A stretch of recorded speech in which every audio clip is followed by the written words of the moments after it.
오늘도 하나님의 크고 놀라운 은혜와 사랑이 우리 가운데 충만하게 임하기를 바랍니다.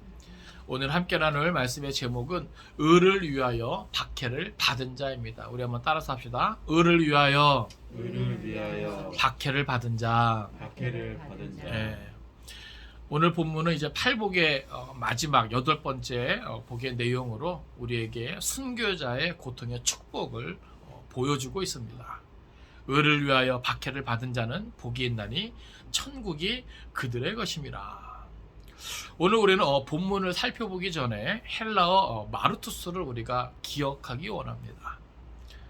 이 헬라어는 보통 일상적 헬라어에서 이 말의 의미는 증인이라는 그러한 뜻이 있습니다.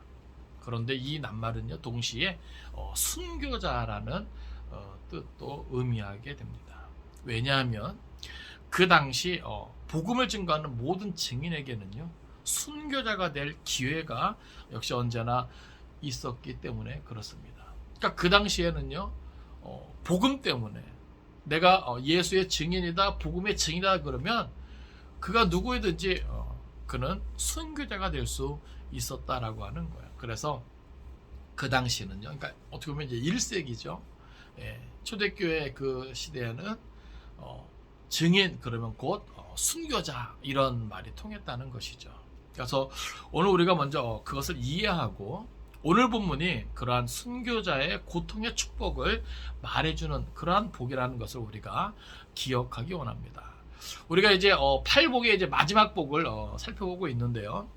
예수님께서 산상수 통해서 특별히 이 팔복을 통해서 천국 백성은 이러한 모습이다라는 것을 우리에게 보여주고 있는 거예요. 그러니까 너희가 천국 백성이냐? 그럼 너희에게는 마땅히 이러한 모습이 뒤따를 것이다 라면서 그렇게 축복의 선언을 해주고 있는 것입니다. 그러니까 어떻게 보면 이 모든 복은요 제자들에게 해주시는 말씀이죠. 특별히 우리가 기억해야 될 것은 이 모든 복은 예수 그리스도에게 온전히 헌신된 자에게 허락되어지는 복이라고 하는 겁니다. 그래서 심령이 가난한 자도 또 애통하는 자도 온유한 자도 또 의에 줄이고 목마른 자도 다 누구에게 해당되는 거예요? 예수님에게 온전히 헌신된 자. 곧 그들이 뭐예요? 심령이 가난하고 애통해하고 또 온유하고 의에 줄이고 목마른 자로서 뭐예요? 계속해서 하나님 앞에서 뭐예요? 그 은혜를 체험하고 그가 설 수 있는 것이죠. 그래서 그 모든 은혜와 복으로 충만한 자, 그들이 곧 뭐예요? 긍휼히 여기는 자, 삶을 살 수 있는 거예요. 누구 닮아서요? 예수님을 닮아서. 또 마음이 청결한 자의 삶을 살 수 있는 거예요. 누구 닮아서요? 예수님을 닮아서. 또 화평하게 하는 자로서 살 수 있는 거예요. 누구 닮아서요? 예수님 닮아서. 그리고 오늘 마지막으로 뭐예요? 의를 위하여 무엇까지도 박해까지도 받을 수 있는 겁니다. 그러니까 지금 여기서는 이미 의를 위하여 박해를 받은 자에 대한 그러한 복에 대해서 우리에게 알려주고 있는 것이죠. 그러니까 이 팔복의 사람은요, 그는 온전히 뭐예요? 예수를 닮아가는 사람이에요. 그 은혜로 충만한 사람은요, 이 땅에 사는 삶의 그 모습이 예수를 뒤따를 수밖에 없는 것이고 예수를 닮아갈 수밖에 없는 것이죠. 그래서 그는 뭐예요? 예수님과 함께 하나님의 일을 뭐예요? 하는 자로서의 그 삶, 그 길을 뭐예요? 걸어가는 것이죠. 바로 그런 자들에게 뭐예요? 축복의 선언을 해주고 있는 것이 무엇이다? 바로 이 팔복이다라고 하는 겁니다. 그러니까 우리는 이 팔복을 가만히 묵상하면요, 곧 뭐예요? 예수님의 모습을 떠올릴 수 있는 거죠. 예수님이 이 땅에 오셔서 어떻게 사셨는가? 예? 어떻게 죽으셨는가?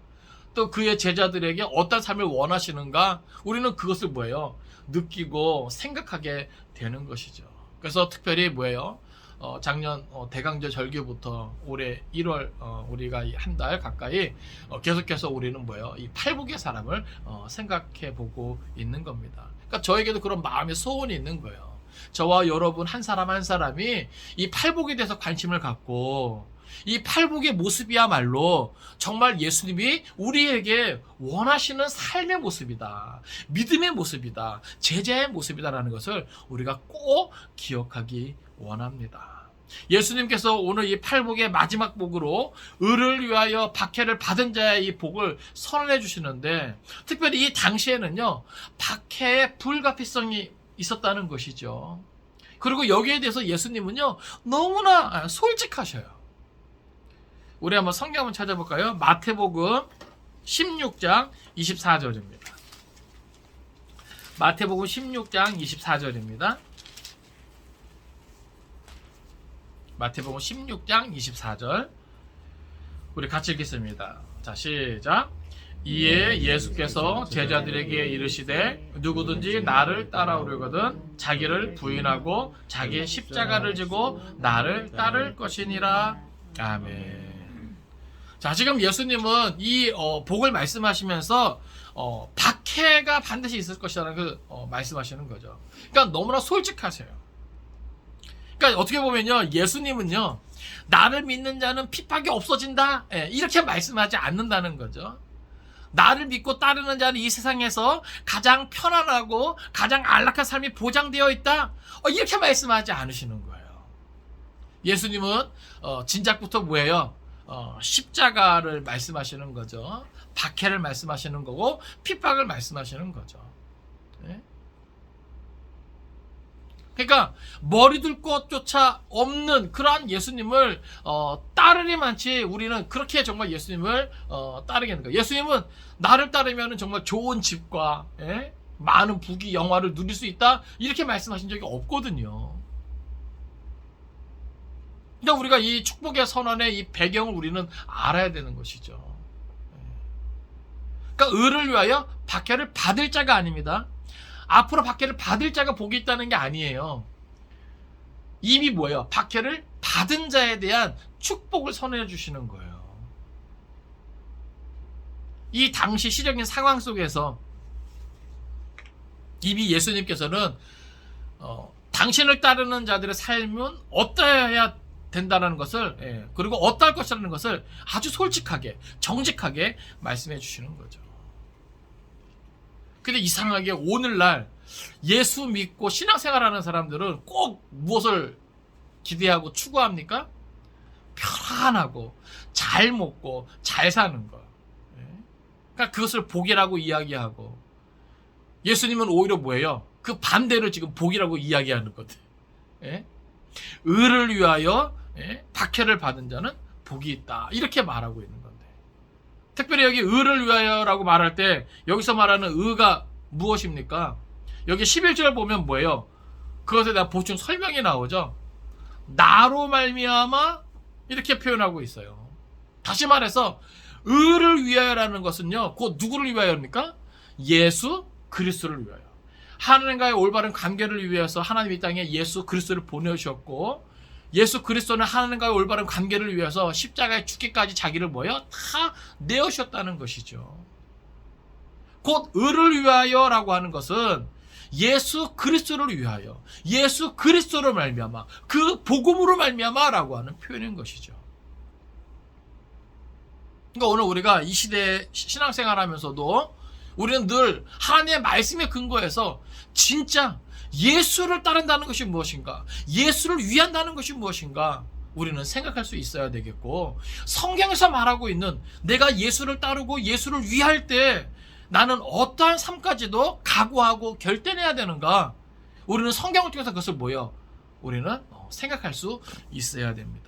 그러니까 기복신학적인 변질되었던 그런 복음에 귀 기울이고, 내가 예수를 잘 믿으면 잘 먹고 잘 살 수 있을 거야, 좀 더 편하고 화려하고 이 땅에서 떵떵거리고 살 수 있을 거야. 또 어떤 사람들은 실제로 그렇게 된 것을 복이라고 이야기하면서 마치 그렇게 되지 않으면 성경에서 말하는 복이 아닌 것처럼. 그러나 여러분, 오늘 이 팔복을 생각하면서, 특별히 예수님께서 말씀하신 이 팔복의 마지막 복을 생각하면서 예수님이 지금 어떠한 복을 선언해주고 계시는가 우리가 마음판에 새길 수 있기를 바랍니다. 의를 위하여 박해를 받은 자의 그 복을, 순교자의 그 고통을 예수님은 복되다 선언해주고 있다는 사실이에요. 여러분 기억하십시오. 예수님은 이 세상에서 편안하고 안락한 삶을 보장하지 않으셨습니다. 지금이라도 내가 그런 것들을 예수 안에서 꿈꾸고 그런 것들을 소망으로 품었다면 그걸 다 내려놓을 수 있기를 바랍니다. 물론 하나님은 그러한 은혜와 복도 주실 수 있는 분이에요. 그러나 꼭 그것을 위한 복음이 아니라는 겁니다. 또 예수님은요, 그의 뒤를 따르는 자는 대가를 지불해야 하고 또 그에게 충성을 다하는 자는 십자가를 질 수밖에 없다는 것을 분명히 밝히셨다는 것을 우리가 기억해야 한다는 거예요. 그러면 이 당시 또 그렇게 초대교회 그 1세기 당시 왜 그렇게 예수 믿는 사람들, 그리스도인들을 박해했을까요? 그 이유가 무엇일까요? 몇 가지 생각해 보면요, 그들이 그렇게 박해할 수밖에 없었던 것, 또 그리스도인들이 그렇게 박해를 받을 수밖에 없었던 것은요, 다른 거 아닙니다. 그것은 바로 세상 사람들과 다르기 때문입니다. 한번 따라서 합시다. 세상 사람들과 다르기 때문이다. 우리에서 또 단어 하나를 기억해야 됩니다. 하기오스라고 하는 거예요. 한번 따라서 합시다. 하기오스. 예. 이것은 성도를 나타내기도 하고요, 또 거룩의 어떤 의미도 포함되죠. 이것은 뭐예요? 다르다라고 하는 거예요. 다르다. 예. 성도를 말할 때 이 세상 사람들과 뭐예요? 다른 존재를 구별하여 성도라 말하는 거예요. 이 하나님의 어떤 거룩, 이 거룩은 하나님께 속한 성품이잖아요. 이 거룩을 말할 때도 뭐예요? 이것은 다른 거예요. 피조 세계와 다른 거예요. 인간들과 다른 거예요. 우리가 그 하나님의 성품 거룩을 말할 때도 이 다름을 이야기하고요, 이 세상과 구별된 성도를 이야기할 때도 이 다름을 이야기합니다. 그런데 이 다름 때문에 뭐예요? 초대 그리스도인들은 박해를 받을 수밖에 없었던 것이죠. 왜 그럴까요? 그 당시 세상은, 이방인들은 온갖 더럽고 추한 음란한 그러한 죄를 짓습니다. 난폭하고 비도덕적이고 거짓이 넘쳐나고. 그런데 뭐예요? 그리스도인들은 저들과는 달랐던 것이죠. 뭔가 일을 해도 남을 등쳐먹고, 남을 힘들게 하고 괴롭게 하고 남을 짓밟고, 이런 것이 세상의 어떤 보편화된 그런 모습이었다면, 아주 무자비한 것이 보편적인 모습이었다면, 그리스도인들은 뭐예요? 그 안에서 뭐예요? 달랐다라고 하는 거예요. 그런 거 있잖아요. 괜히 나랑 다르기 때문에, 우리랑 다르기 때문에 뭐예요? 괜히 미운 거예요. 나는 말하는 것마다 거짓이 가득하고 음흉하고 더럽고 추한데 저 사람은 나하고 너무 달라요. 그러니까 뭐예요? 그냥 미운 거예요. 괴롭히고 싶은 거예요. 그러니까 어떻게 보면요, 우리는 그걸 알아야 돼요. 내가 정말 예수 그리스도를 믿는다라고 하는 것이 그 자체가 뭐예요? 올바른 그런 그리스도의 삶 자체가 정말 이 세상에서 강력한 무기가 됨을 우리가 기억할 수 있기를 바랍니다.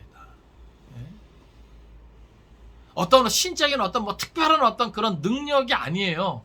그리스도인의 무기는 예수 닮은 올바른 삶입니다. 정직입니다. 성실함입니다. 부지런함이고 또 책임감이에요. 또 친절한 모습이죠. 긍휼과 자비의 모습이죠. 그러니까 이런 것들이 뭐예요? 세상에선 그 자체로 뭐예요? 구별되는 거예요.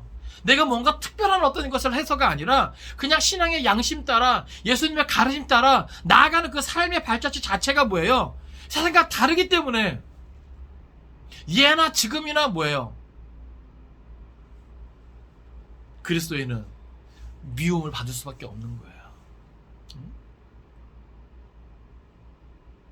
또 그 당시 왜 그리스도인들은 왜 이렇게 박해를 받았는가?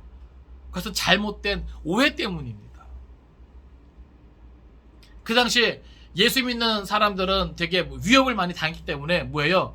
은밀한 곳에, 야심한 밤에, 그래서 동굴이라든지 이런 데서 모였거든요. 예? 그렇지 않습니까? 예수 믿으면 막 잡아가는데, 예? 그러니까 뭐예요? 저들은 아주 음란하고 범죄에 소굴이고 또 성찬에 대한 어떤 잘못된 오해가 있어가지고 저들은 살과 피를 먹는단 말이야. 그러니까 뭐예요? 식인종들이더란 말이야. 예? 이러한 엉뚱한 그런 오해. 근데 이것을 뭐예요? 그냥 그렇게 뭐예요?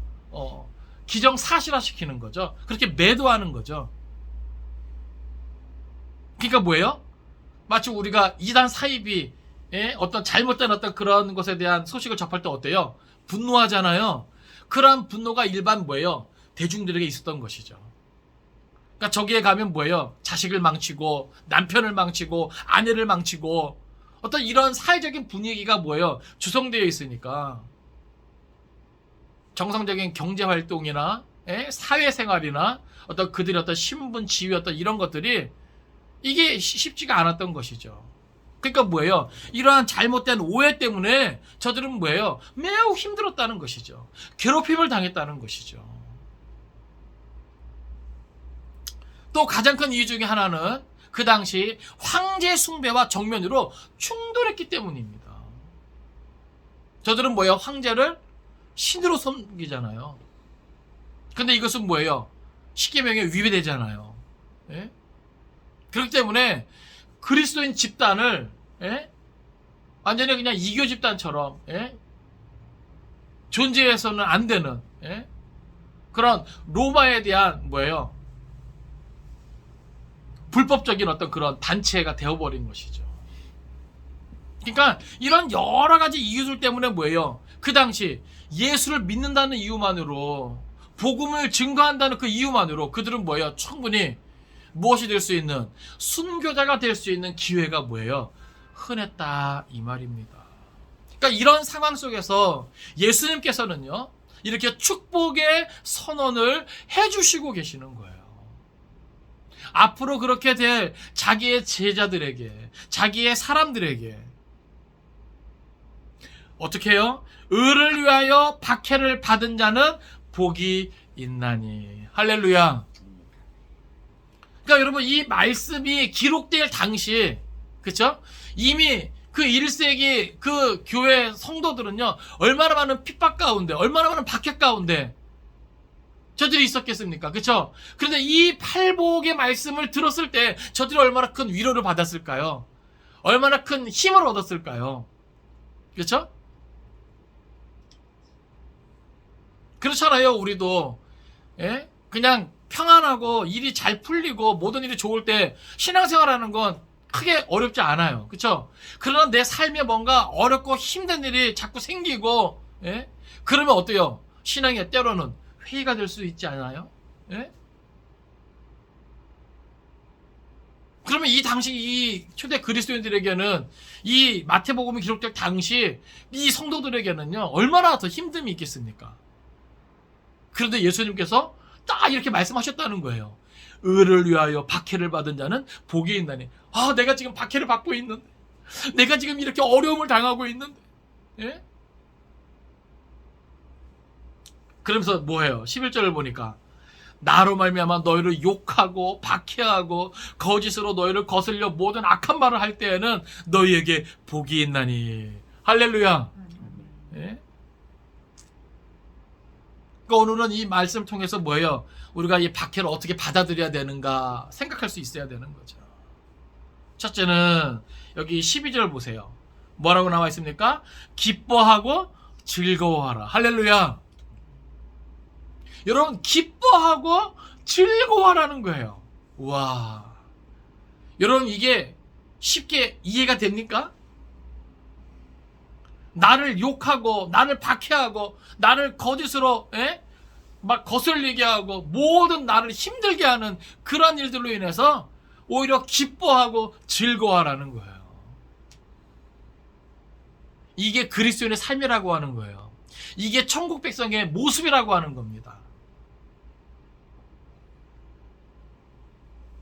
사실 우리는 어떤 모습이 많아요? 누군가 나를 힘들게 하고 나를 괴롭게 하면 진짜 더 그냥 막 그래요, 안 그래요? 그런 본성이 막 활발 타오르지 않습니까? 예? 그러면서 나를 그렇게 정당화하고 합리화하고, 예? 나도 사람인데, 그쵸? 그렇잖아요. 그러니까 우리 꼭 그런 생각하잖아요. 그럴 때는 목사도 잠깐 내려놓고 사모도 내려놓고 집사도 내려놓고, 예? 전사도 내려놓고, 마치 뭐예요? 하나님 잠깐만 눈 감아주세요 하고 그냥 똑같이 그냥 쌉다라비야 그냥 해주고, 그죠? 그런데 그게 아니라는 거예요. 성경은. 예수님은 그게 아니라는 거예요. 왜요? 예수님도 그렇게 똑같이 반응하지 않으셨고, 예? 우리가 잘 아는 스데반도 그렇게 똑같이 반응하지 않았고, 믿음의 선지들 역시 그렇게 똑같이 반응하지 않았다라고 하는 것이죠. 예? 그러니까 오늘 우리가 참 많은 부분을 그렇게 생각해야 돼요. 특별히 우리는 온전한 그리스도인을 꿈꾸잖아요. 예? 여러분, 올해도 변함없이 우리가 온전한 그리스도인으로 한 단계 더 성숙할 수 있길 원합니다. 성장할 수 있길 원합니다. 예? 근데 그것은 저절로 되는 것이 아니에요. 이런 말씀들을 우리가 마음판에 새기고 내가 실제로 정말 이 말씀처럼 내가 되어지고자 몸부림칠 때 조금의 변화가 있게 되는 것이죠. 그러니까 자꾸 우리는 뭐예요? 그래서 말씀을 가까이 해야 되는 것이고, 진짜 나를 향한 하나님의 뜻이 무엇인가, 진정 나에게 하나님이 원하시는 것은 어떤 모습인가 자꾸 우리는 뭐예요? 생각할 수 있어야 되는 거예요. 특별히 오늘 예수님께서 말씀하십니다. 박해를 받을 때 그것을 어떻게 나는 대처해야 되는가, 어떻게 그것을 받아들여야 되는가. 예수님은 기뻐하고 즐거워하라고 하는 거예요. 많이 힘들고 어렵겠지만 우리가 이렇게 한번 순종해 볼 수 있기를 원합니다. 아멘. 아멘. 예. 이게 똑같이 즉각적인 반응이 나가면 이게 안 돼요. 그렇죠? 예? 그 이유가 있어요. 여기 보면 하늘에서 너희의 상이 큼이라. 할렐루야. 우리가 이것을 기억해야 됩니다. 예? 물론 이 땅에서도 우리가 많은 복을, 은혜를 받아 누릴 수 있습니다. 그러나 궁극적으로 성경에서 우리에게 약속한 그 모든 복은요, 어디에서 받는 거예요?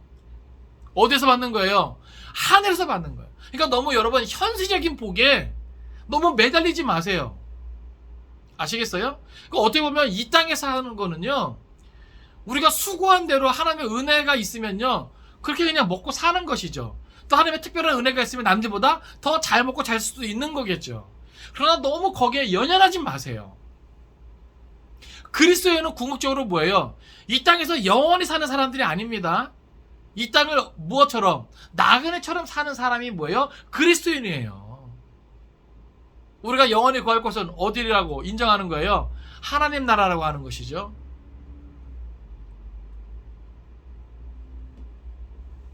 그러니까 그리스도인들은 이 땅에서 많은 어렵고 힘든 가운데 그 참고 견딜 수 있는 이유도요, 뭐예요? 하나님 나라를 소망 가운데 바라볼 수 있기 때문에 그래요. 또 여기 말씀하고 있는 것처럼 하늘에서 받는 그 상이 뭐예요? 크기 때문에 그렇다는 것이죠. 그 날이 있다라고 하는 거예요. 그 시간이 있다라고 하는 거예요. 그러니까 이 땅에서 삶이 다가 아님을 우리가 기억하기 원합니다. 다 뭐예요? 지나갈 거예요. 네? 앞에 보이지 않죠? 코로나19 때문에, 예? 특히 우리는 이제 어려움을 더 타는 것 같아요. 우리 공동체가. 그죠? 그런데 여러분, 이때도 지나갈 겁니다. 예? 이때도 지나갈 거예요. 예? 이런 때에도 우리가 믿음을 잘 지키고, 예? 또 하나님을 예배하는데 또 힘쓰고, 신앙의 양심을 지키고, 예? 예수의 이름으로 우리가 보다 더 적극적이고 능동적이고 성실하고 정직하게 살면 하나님 아버지는 그것을 다 기억하고 계세요. 예? 네가 이렇게 어렵고 힘든데도 그 모든 것을 믿음 안에서, 말씀 안에서, 성령 안에서 잘 참고 견디었구나. 그럼 예수님 말씀처럼 뭐예요? 하늘에서 너의 상이 큼이라. 이것이 이루어질 줄로 믿습니다. 예? 이 땅에서 보상받을 수 있겠지만 우리는 보다 궁극적으로 뭐예요? 하늘에서 받을 그 상급을 바라보는 자들 아닙니까? 그래요, 안 그래요? 예? 잠시 잠깐 지나가는 나그네 길이에요. 이 시간들을 우리가 어떻게 보내야 하는가? 우리는 자꾸 뭐예요? 힘들고 어려울 때마다, 내 삶의 자세가 흐트러질 때마다, 예? 우리는 말씀을 통해서 다시금 뭐예요? 제자리로 찾아가는 거예요. 기뻐하고 즐거워하라. 왜요? 하늘에서 너의 상이 큽니다. 그러니까 어찌 보면요, 박해는 하나의 찬사라고 우리가 생각하면 좋겠어요. 나를 인정하는 것이죠. 무엇을 인정해요? 나의 신앙, 그 신앙이 모두 진실하고 순수하다는 그러한 입증이죠. 여러분, 세상도요, 그저 그런 사람 건드리지 않습니다. 세상에 위협이 되지 않아요. 아시겠어요? 그러나 참된 그리스도의 삶을 결정하고 신앙의 양심을 따라 나아가는 사람들은요, 그들에게 뭐예요? 이게 양심의 이게 이 소리가 되는 거거든요. 그러니까 뭐예요? 자꾸 힘들게 하고 괴롭게 하고 더 막 그럴 수 있는 거거든요. 그러니까 오늘 우리가 만약에 세상에서 내가 예수 믿는 것 때문에 힘들어진다, 내가 신앙의 양심 때문에 힘들어진다, 이것은요 진짜 우리가 기뻐하고 즐거워해야 될 일이라고 하는 것입니다. 그만큼 뭐예요? 내 신앙이, 내 순수함이, 내 진실함이 인정받는 것이기 때문에 그렇습니다. 결국 그것은요 또 우리에게 어떤 기회가 되냐면 충성을 나타내 보여줄 수 있는 기회라고 하는 거예요. 우리는 많은 경우에 있어서요, 사실은 내가 누구인지, 그죠? 누구에게 속해 있는지, 내가 누구와 함께 있는 사람인지 사실 나 자신도 헷갈릴 때가 있지 않습니까? 근데 고난을 당해보면, 박해를 당해보면 그건 내가 누구에게 속해 있는지, 내가 무엇을 바라보고 무엇을 추구하는 사람인지 우리는 알 수 있는 거죠. 어찌 보면 세상에서 복음을 부끄러워하지 않는다는 것, 그죠? 누구에게 속해 있으며 또 누구를 섬기고 있다는 것을 보여줄 수 있는 기회가 된다라고 하는 사실을 우리가 기억하기 원합니다. 또 여기 보면 너희 전에 있던 선지자들도 이같이 박해하였느니라. 다시 말해서 예수님 때문에, 복음 때문에, 신앙의 양심 때문에 힘들어지는 것, 이것은 우리가 처음 겪는 일이 아니라는 거네요. 그죠? 과거에도 하나님을 위하여 그 모든 고난을 받았던 선지자처럼, 그죠? 다 그렇게 되어진다라고 하는 거예요. 그러니까 오늘 우리가 선지자들과 같이 동일하게, 그러니까 여기서 예수님은 뭐예요? 당신을 하나님과 동일하게, 또 예수님의 제자들이 예수님 때문에 받는 어떤 이것은 마치 뭐예요? 선지자들이 그렇게 박해를 받는, 고난을 받는 어떤 그것과 같다라고 하는 것을 통해서 위로해주고 있는 것이죠. 격려해주고 있는 것이죠. 다시 말해서 그 모든 힘든 것이, 그 괴로운 것이 결국 뭐예요? 헛되지 않는다라고 하는 겁니다. 특별히 여기 오늘 이 축복에도 약속이 주어지고 있는데, 여기 보니까 의를 위하여 박해를 받은 자는 복이 있나니, 약속이 뭐예요? 천국이 그들의 것임이라. 여러분 보세요. 지금 이 팔복을 시작하면서도 약속을 어떻게 시작해요? 심령이 가난한 자는 복이 있나니 천국이 그들의 것이며, 이것을 팔복을 마무리하면서도 뭐예요? 의를 위하여 박해를 받은 자는 복이 있나니 천국이 그들의 것이며. 다 뭐예요? 천국을 이야기하면서, 천국을 이야기해요. 물론 이 사이에 있는 내용들도 결국은 다 뭐예요? 이 천국에 대한 내용이죠. 천국 백성에 대한 내용이고. 그리고 또 기억해야 될 것은 무엇이냐면, 아까 말씀드렸지만 이 모든 복은요, 예수 그리스도에게 온전히 헌신된 자들을 위한 축복의 선언이라고 하는 겁니다. 그리고 또 우리가 한 가지 기억해야 될 것은 뭐냐 하면, 이 모든 삶은 이 말씀을 해주고 계신 예수 그리스도로 인해서 뭐예요? 가능할 수 있다는 거예요. 심령이 가난해지는 이 모든 것부터 의를 위하여 박해를 받는 것까지 다 뭐예요? 예수 그리스도가 우리에게 주실 수 있는 은혜라고 하는 겁니다. 그분만이 이것을 뭐예요? 가능하게 한다는 거예요. 누구도 예수를 떠나서는 그 길을 여길 수 없고, 누구도 예수를 떠나서는 청결이 될 수 없고, 누구도 예수를 떠나서는 화평하게 하는 자로서의 삶을 감당할 수 없고, 누구도 예수를 떠나서는 의를 위하여 박해를 받은 자 될 수가 없다라고 하는 사실이에요. 이 모든 것은 예수와 함께 가능합니다. 예수를 앞세울 때 가능합니다. 여러분, 2022년도 예수와 함께 이러한 삶을 살아낼 수 있기를 간절히 바랍니다. 2022년도 예수를 앞세우면서 의를 위하여 박해를 받은 자로서 당당하게 설 수 있기를 주님의 이름으로 축원을 드립니다.